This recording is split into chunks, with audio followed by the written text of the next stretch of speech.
The 1960s was a great time for the Broadway musical theater industry. Some of the most famous Broadway shows occurred during this time period. The 1960s were a time of revolution, which included protests for politics, civil rights, and sexuality.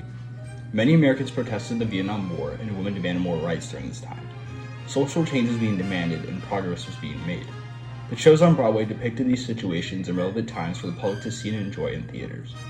They were used to contradict beliefs and events that were going on during the time period. This can include Broadway musicals such as Bye Bye Birdie, Hair, Milk and Honey, and The Fantastics. Milk and Honey is based off of lonely American widows who were hoping to find their true love while traveling through Israel.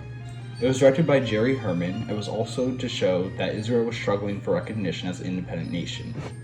Set in Israel, Milk and Honey tells the story of an old American visiting his married daughter who finds love with the widow, Ruth Steen.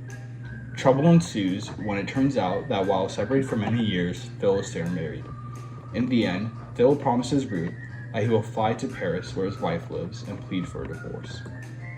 It was on Broadway from 1961 to 1994, in total 543 performances. Another popular Broadway show during that time was The Fantastics. The Fantastics was directed by Harvey Schmidt and is about a boy and a girl whose fathers created a fake feud to keep them apart so they won't fall in love. I bet you see where this is going. No, they both don't die at the end.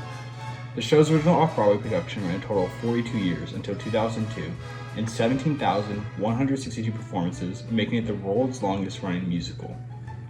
One of the most influential Broadway shows during this time was Bye Bye Birdie. Bye Bye Birdie and the main character, Conrad Birdie, revolves around Elvis Presley and his Army draft notice. The plot is about a struggling musician who needs Conrad Birdie to record a song so he can marry his high school girlfriend. This Broadway show was revolutionary because in that era, the people wanted cheerful and entertaining musicals, and Bye Bye Birdie was just the thing they were looking for. Bye Bye Birdie has found a good deal of not-so-innocent merriment in the younger generation and the craze for rock and roll and that apostle of rock and roll music. The Broadway was perfect for the time period because it was based on Elvis Presley, who was someone everyone wanted to be and loved in that era.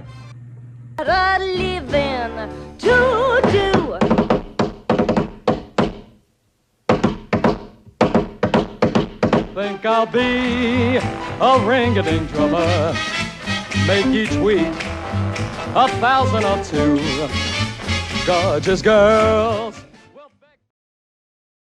On the other hand, a Broadway show called Hair came later in the decade, which was also influential. The musical's profanity, its depiction and use of illegal drugs, its treatment of sexuality, and its nude scene caused much comment and controversy and shocked the world. The musical broke new ground in musical theater by defining the genre of rock musical. Using a racially integrated cast, Hair tells the story of the Tribe, a group of politically active, long-haired hippies of the age of Aquarius living a bohemian life in New York City and fighting against conscription to the Vietnam War. Rado, who directed the musical, described the inspiration for Hair as a combination of some characters we met in the streets, people we knew in our imaginations. During that time, there was so much excitement in the streets and the parks and the hippie areas, and the directors thought if they could transmit this excitement to the stage and give what the people were into during that time period. However, unlike Bye Bye Birdie, Hair was very controversial, and many people actually were not pleased with it. Most professionals in the theater business were unwilling to look on Hair as anything more than a noisy accident. Tony voters tried to ignore Hair's importance, shutting it out from any honors. However, a few influential individuals insisted it was time for a change.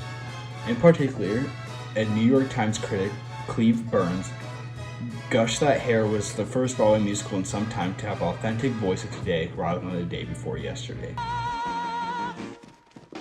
Harmony and understanding, sympathy and trust abounding. No more falsehoods or derisions, golden and living dreams of visions, mystic crystal revelation. Bye Bye Birdie and Hair were both really important Broadway shows in the time period, but revolved around different groups of people. Bye Bye Birdie was focused on the rock and roll age, relating its main character to Elvis Presley. It was entertaining and fit the generation of rock and roll. However, Hair related more to a hippie era and contained views of sexuality and race and topics that were relevant during the time. They both focused on a different audience, attracting a different audience, but were both influential at the same time. They both focused on a different